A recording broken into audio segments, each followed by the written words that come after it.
പ്രിയ പ്രേക്ഷകർക്ക് ഇൻഫിനിറ്റി സ്റ്റോറീസിൻ്റെ പുതിയൊരു വീഡിയോയിലേക്ക് സ്വാഗതം. ഏപ്രിൽ 23 10 ഉദയം കഴിയുന്നതോടുകൂടി ജീവിതത്തിൽ പുതിയൊരു തുടക്കം കുറിക്കുകയാണ് കുറച്ച് നക്ഷത്ര ജാതകർ. ഇനി അവർക്ക് ഇരട്ട രാജയോഗത്തിന് സമയമായി എന്ന് വേണം പറയാൻ. 10 ഉദയത്തോടുകൂടി ഐശ്വര്യത്തിൻ്റെ പടിവാതിലുകൾ തുറന്നു കിട്ടുന്ന നക്ഷത്ര ജാതകർ ആരൊക്കെയാണെന്നും അവരെ കാത്തിരിക്കുന്ന നേട്ടങ്ങൾ എന്തൊക്കെയെന്നും ഇൻഫിനിറ്റി സ്റ്റോറീസ് വളരെ വിശദമായിട്ട് നിങ്ങൾക്ക് ഈ വീഡിയോയിലൂടെ പങ്കുവെക്കുകയാണ്. വീഡിയോയിലേക്ക് കടക്കും മുമ്പ് എൻ്റെ പ്രിയ പ്രേക്ഷകരെ, നിങ്ങൾ ഇതുവരെ എൻ്റെ ചാനൽ സബ്സ്ക്രൈബ് ചെയ്തിട്ടില്ലെങ്കിൽ ദയവായിട്ട് എൻ്റെ ചാനൽ ഒന്ന് സബ്സ്ക്രൈബ് ചെയ്യുക.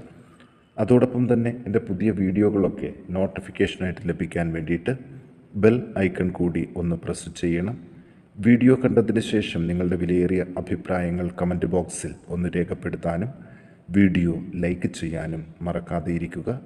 എൻ്റെ എല്ലാ പ്രേക്ഷകർക്കും ഇൻഫിനിറ്റി സ്റ്റോറീസിൻ്റെ ഈ പുതിയ വീഡിയോയിലേക്ക് സ്വാഗതം. നമുക്ക് മേടം രാശിയിൽ പിറന്ന അശ്വതി, ഭരണി, കാർത്തിക 1-ാം പാദത്തിൽ ജനിച്ച നക്ഷത്ര ജാതകരെക്കുറിച്ച് ഒന്ന് നോക്കാം. 10-ാം ഉദയത്തിനു ശേഷം ധനനേട്ടങ്ങളുടെ ഒരു ഘോഷയാത്ര തന്നെയാണ് ഇവരുടെ ജീവിതത്തിൽ. ഒട്ടനവധി മാർഗങ്ങളിലൂടെ സാമ്പത്തിക പുരോഗതികൾ കൈവരിക്കാൻ ഇവർക്ക് സാധിക്കും.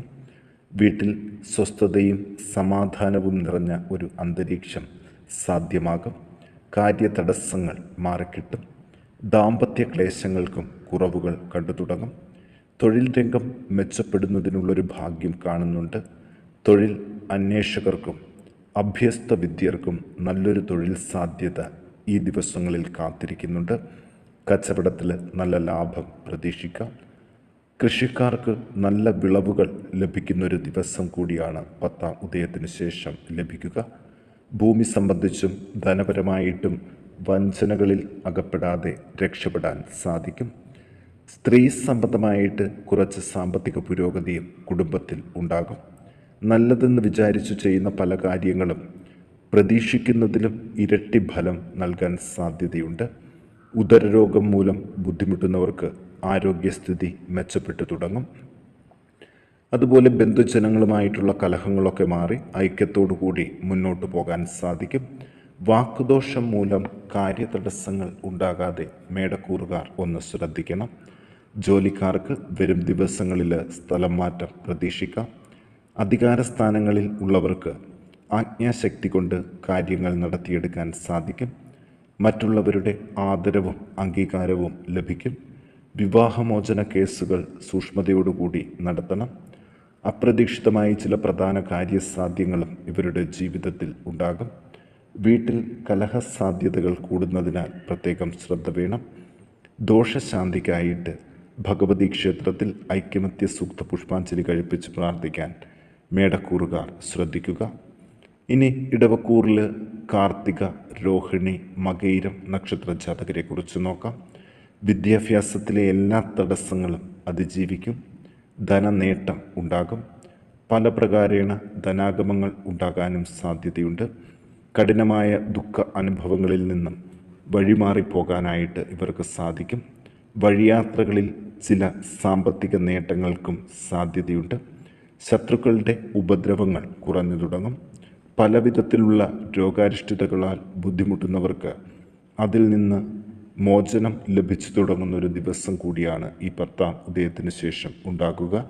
ബന്ധുജനങ്ങളുമായിട്ട് മംഗളകർമ്മങ്ങളിൽ പങ്കെടുക്കാൻ അവസരങ്ങൾ വരും. യാത്രകൾ വഴി ചില നേട്ടങ്ങളും തൊഴിൽ രംഗത്ത് പുരോഗതിയും കാണുന്നുണ്ട്. വിവാഹ ആലോചനകളിലെ തടസ്സങ്ങൾ നീങ്ങിത്തുടങ്ങും. ഉറപ്പിച്ച വിവാഹങ്ങൾ നടത്താനും യാതൊരുവിധ തടസ്സങ്ങളും ഉണ്ടാകില്ല. ഈശ്വരാരാധനയ്ക്ക് പണം ചിലവഴിക്കേണ്ടതായിട്ട് വരും. ഭൂമി കച്ചവടത്തിൽ നഷ്ടം വരാതെ ശ്രദ്ധിക്കണം. നാൽക്കാലി വളർത്തൽ പ്രതീക്ഷിച്ചതിലും കൂടുതൽ ലാഭകരമാകും. ഉദ്യോഗാർത്ഥികൾക്കും നല്ല സമയമാണ്. സ്വയം തൊഴിലുകളിൽ അധിക പണം ചിലവാക്കാതിരിക്കുക. ഗർഭപാത്രബന്ധിയായ രോഗങ്ങൾ, മൂത്രാശയബന്ധിയായ രോഗങ്ങൾ, വീഴ്ച ഇവ കൂടി ശ്രദ്ധിക്കണം. ദോഷശാന്തിക്ക് ഗണപതി ഹോമം കഴിപ്പിച്ച് പ്രാർത്ഥിക്കാനും പ്രത്യേകം ശ്രദ്ധിക്കുക.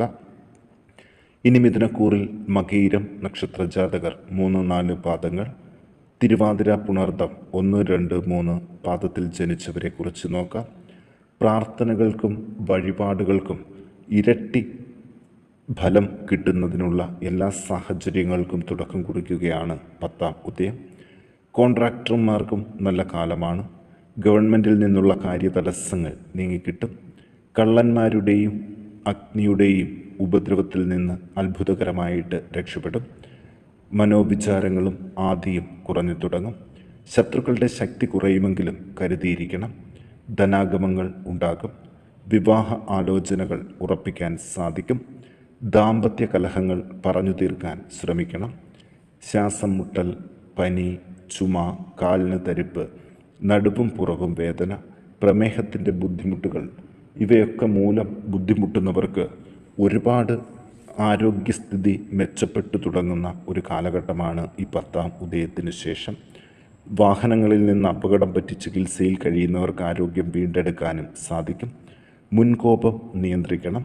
ഉറക്ക സാധ്യതയ്ക്ക് കുറവ് വരാൻ കാരണങ്ങൾ ഒരുപാട് ഉണ്ട്. അതിവരെ അലട്ടുന്ന പല പ്രശ്നങ്ങളുമാണ്. അതിൽ നിന്ന് അതിജീവിക്കാൻ ബന്ധുക്കളുടെയും അതുപോലെ തന്നെ സഹോദരങ്ങളുടെയും ഒക്കെ പിന്തുണ ലഭിക്കുന്നത് വഴി വീണ്ടും ഒരു തിരിച്ചുവരവ് ഇവർക്ക് സാധ്യമാകും. ഭാഗ്യ അനുഭവങ്ങൾ ഇനി കൂടുതലായിട്ട് ലഭിക്കുന്ന ദിവസങ്ങളാണ്. വിദ്യാഭ്യാസത്തിലെ തടസ്സങ്ങളും നീങ്ങിക്കിട്ടും. ഇവർ ദോഷശാന്തിക്ക് വിദ്യാർത്ഥികൾ ഭഗവതി ക്ഷേത്രത്തിൽ ശ്രീ വിദ്യാമന്ത്രം പുഷ്പാഞ്ജലിയും മറ്റുള്ളവർ അശ്വാരൂഢ മന്ത്രപുഷ്പാഞ്ജലിയും കഴിപ്പിച്ച് പ്രാർത്ഥിക്കാൻ പ്രത്യേകം ശ്രദ്ധിക്കുക. ഇനി നമുക്ക് വൃശ്ചികക്കൂറിലെ വിശാഖം 4-ാം പാദം അനിഴം തൃക്കേട്ട നക്ഷത്ര ജാതകരെക്കുറിച്ച് നോക്കാം. യാത്രാക്ലേശങ്ങളൊക്കെ മാറിത്തുടങ്ങും. സംസാരത്തിലും മുഖത്തും എപ്പോഴും സന്തോഷം നിറഞ്ഞ സാഹചര്യങ്ങളായിരിക്കും. പലവിധ പ്രശ്നങ്ങളും അതിജീവിക്കാൻ സാധിക്കും. അതുപോലെ ബന്ധുക്കൾക്കും സഹോദരങ്ങൾക്കും സന്താനങ്ങൾക്കും എല്ലാം ഉത്തമ കാലം തന്നെയാണ് വരുന്നത്. കാര്യതടസ്സങ്ങൾ വിട്ടൊഴിയും. ചില തൊഴിൽ മേഖലകളിൽ പ്രവർത്തിക്കുന്നവർക്ക് സ്ഥാനമാനങ്ങൾ ലഭിക്കാൻ സാധ്യതയുണ്ട്. ചെറിയ ഭാഗ്യ അനുഭവങ്ങളും ഉണ്ടാകും. എല്ലാവിധ സുഖ സൗകര്യങ്ങളും ഉണ്ടാകുമെങ്കിലും ഒന്നും അനുഭവയോഗ്യമല്ലാതിരുന്നവർക്ക് ഇനി അങ്ങോട്ട് സുഖ അനുഭവങ്ങൾ കൂടുതൽ അനുഭവിക്കാനുള്ളൊരു യോഗം കടന്നു വരികയാണ്. ഗൃഹ ഉപകരണങ്ങൾ മാറ്റിവാങ്ങാൻ സാധിക്കും. മനോദുഃഖം കുറഞ്ഞു തുടങ്ങും. ഭാര്യ ഭർത്താക്കന്മാർ വേറിട്ട് താമസിക്കുന്നവർക്ക് സന്താനങ്ങളുടെ ആഗ്രഹങ്ങൾക്ക് വേണ്ടി ഒരുമിച്ച് താമസിക്കാൻ സാധിക്കും. വീടിൻ്റെ അറ്റകുറ്റപ്പണികൾ പ്രതീക്ഷയ്ക്കൊത്തു തീർക്കാൻ സാധിക്കും. അടുക്കളയിൽ അഗ്നിബാധ ഉണ്ടാകാതെ ശ്രദ്ധിക്കണം. സഹപ്രവർത്തകർ തമ്മിലുള്ള തർക്കങ്ങളിലൊന്നും ഏർപ്പെടാതിരിക്കുക. ഒരു കാര്യത്തിലും ഉള്ള ജാമ്യം നിൽക്കരുത്. വാക്കുകൾ സൂക്ഷിച്ചുപയോഗിക്കണം. ദോഷശാന്തിക്കായിട്ട് വിഷ്ണു ക്ഷേത്രത്തിൽ സുദർശന മന്ത്രപുഷ്പാഞ്ജലി കഴിപ്പിച്ച് പ്രാർത്ഥിക്കാൻ പ്രത്യേകം ഒന്ന് ശ്രദ്ധിക്കുക. ഇനി മകരക്കൂറിൽ ഉത്രാടം നക്ഷത്രജാതക്കാർ 2, 3, 4 പാദത്തിൽ ജനിച്ചവർ, തിരുവോണം, അവിട്ടം 1, 2 പാദത്തിൽ ജനിച്ച നക്ഷത്രജാതകരെ കുറിച്ച് നോക്കാം. ഇവർക്ക് ഏറ്റവും ഭാഗ്യം എന്ന് പറയുന്നത് ബുധൻ്റെയും രാഹുവിൻ്റെയും ആദിത്യൻ്റെയും പിന്തുണ ലഭിക്കുന്ന കുറച്ച് ദിവസങ്ങളാണ്. അതോടൊപ്പം 10-ാം ഉദയം കൂടി കഴിയുന്നതോടുകൂടി ഇവരുടെ തലവര എന്നേക്കുമായി മാറുന്ന ചില സാഹചര്യങ്ങളും ഫലത്തിൽ കാണുന്നുണ്ട്. ധനാഗമങ്ങൾ കൂടുതൽ ഉണ്ടാകും എന്നതിൽ യാതൊരു സംശയവും വേണ്ട. ശത്രുക്കളുടെ ശക്തി കൂടി കുറയുന്നൊരു കാലഘട്ടമാണ്. ശരീരത്തിൻ്റെ ക്ഷീണവും ശക്തിക്കുറവും മാറിക്കിട്ടും. ധനത്തെ സംബന്ധിച്ചിട്ടുള്ള കലഹങ്ങളും അതുപോലെ വ്യവഹാരങ്ങളിൽ വിജയസാധ്യതയും കാണുന്നുണ്ട്. കലഹങ്ങൾ പോലീസ് കേസാകാതെ പ്രത്യേകം ഒന്ന് ശ്രദ്ധിക്കണം. നേത്രരോഗം, ഉദരരോഗം, ഗുഹ്യരോഗങ്ങൾ, അർശോരോഗം, ഗർഭാശയബന്ധിയായ രോഗങ്ങൾ ഇവയൊക്കെ മൂലം ബുദ്ധിമുട്ടുന്നവർക്ക് ആരോഗ്യസ്ഥിതി വീണ്ടെടുക്കുന്ന ഒരു ദിവസത്തിന് തുടക്കം കുറിക്കുകയാണ് 10-ാം ഉദയത്തിനു ശേഷം.